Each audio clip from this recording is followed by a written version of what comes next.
Ont déjà été mises en examen, d'autres devraient suivre. De la drogue, de l'argent, des bijoux ont été découverts lors des perquisitions. Ce soir, le ministre de l'Intérieur Manuel Valls affiche sa fermeté. Nous ferons le point de cette enquête qui est très loin d'être terminée avec Dominique Marie. Un mois après le quadruple meurtre de Chevaline en Haute-Savoie, on apprend que de l'argent lié à la famille a été saisi dans une banque en Suisse. Un appel à témoins sera lancé demain.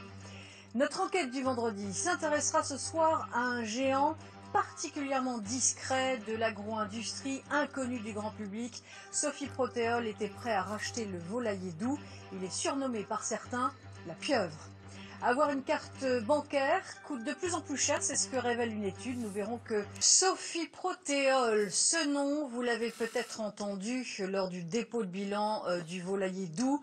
Ce consortium particulièrement discret était prêt à racheter l'entreprise bretonne.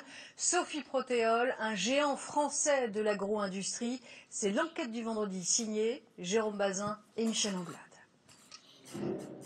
Sophie Protéol, un nom inconnu du grand public, mais qui fait partie du quotidien de cet éleveur. Ça, c'est du tourteau de colza, fabriqué par Sophie Protéol. C'est pour l'alimentation des vaches à viande.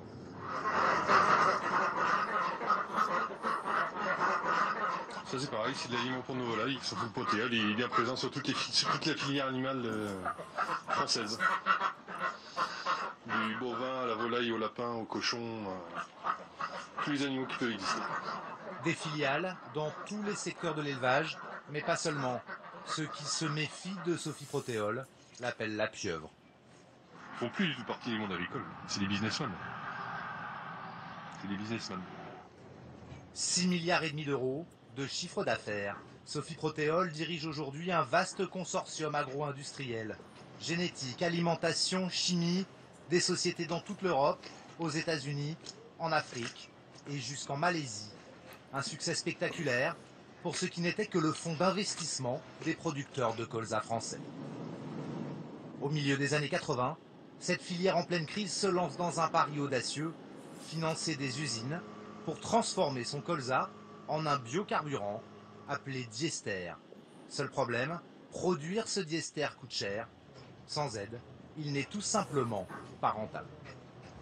L'objectif est de vendre ce produit au même prix que le gazole pour le consommateur et donc avec une fiscalité adaptée, nous serions en mesure de le faire.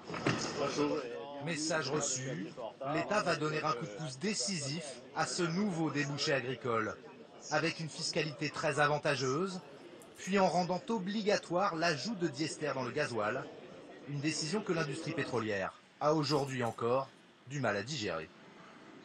On a une obligation, si on ne remplit pas l'obligation, on paye une taxe, donc on a essayé à tout prix de remplir cette obligation pour éviter de payer la pénalité au cas où on n'atteindrait pas les objectifs. Unique producteur de diester en France, Sophie Protéol va imposer ses prix aux pétroliers, un surcoût répercuté à la pompe.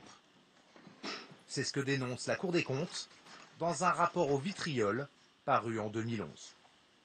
Pour le consommateur, en ce qui concerne le diester, le calcul sur la période 2005-2010, c'est 1,86 milliard d'euros, ce qui n'est pas mal. Alors bien sûr, c'est l'addition de quelques centimes sur beaucoup de litres. Pendant ces années fastes, Sophie Protéol bâtit son empire sur tous les débouchés du colza. Et à ce poids économique, le groupe a ajouté un réseau très influent. Son président Xavier Belin dirige depuis 2010 la FNSEA, le principal syndicat agricole. Pour cet homme d'affaires, l'agriculture française doit s'inspirer du modèle de Sophie Protéol. C'est un type de développement, puisque je rappelle que les actionnaires, entre guillemets, de Sophie Protéol, ce sont à l'origine des agriculteurs. Moi, quand je dis actionnaire, je m'exprime improprement, nous sommes plutôt les promoteurs d'un type de développement et d'investissement dans l'aval de la filière, dans l'industrialisation des produits. Point de salut pour l'agriculture. En dehors de l'industrie, le programme de Xavier Belin fait frémir certains producteurs. Sa priorité, c'est de faire qu'on consomme du colza. Donc pour y arriver, il a un seul objectif, faire que les tailles d'exploitation aujourd'hui augmentent, qu'on grossisse, qu'on devienne à un moment donné qu'il est plus possible de faire manger l'herbe à nos vaches, la pâture à nos vaches, mais qui soit indispensable de faire manger son tourteau de colza. C'est son objectif, c'est le seul but qu'il a aujourd'hui, faire agrandir les fermes, les exploitations, qu'elles soient laitières ou viande. Aujourd'hui, les biocarburants qui ont fait la fortune de Sophie Protéol sont remis en cause. Mais pour beaucoup d'agriculteurs, il est trop tard. Le conglomérat du colza a désormais le pouvoir d'imposer ses projets. Question, la